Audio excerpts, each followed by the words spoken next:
The Department of Health bared the findings of the study of UPPGH on the 14 children who died after receiving Dengvaxia. According to the Dengue Investigative Task Force, 3 of the 14 children had dengue despite immunization. 2 of them may have died due to vaccine failure, which means the vaccine was not able to prevent the children from the disease. The panel emphasized they have to conduct further tissue analysis on the vaccinees. Meanwhile, another 6 cases developed other diseases within 30 days after receiving shots.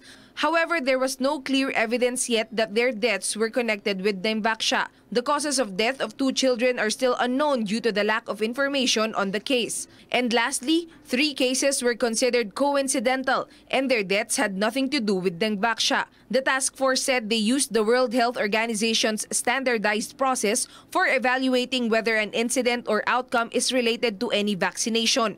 The Public Attorney's Office is conducting an independent forensic examination on the vaccinees. Based on its initial findings, the children developed enlargement in the internal organs. Hemorrhage is not specific for dengue. We can see it in, maski na yung pagbibigat ng organs, we see it in a lot of conditions, which you also have to consider.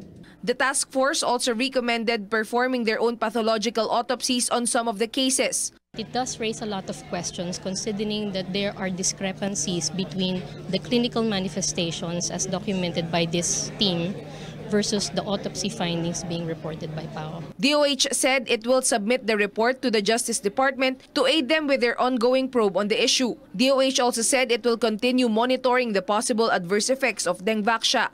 Usually, ang mga bagong vaccine, ang lumang vaccine, 30 days lang yung ating pagbabantay for adverse events. But in this case, we will be watching for the adverse events for at least the next 3 years, 3 to 5 years. Kasi hindi pa nga natin alam kung may lalabas pang mga problema in the future na hindi lang dengue.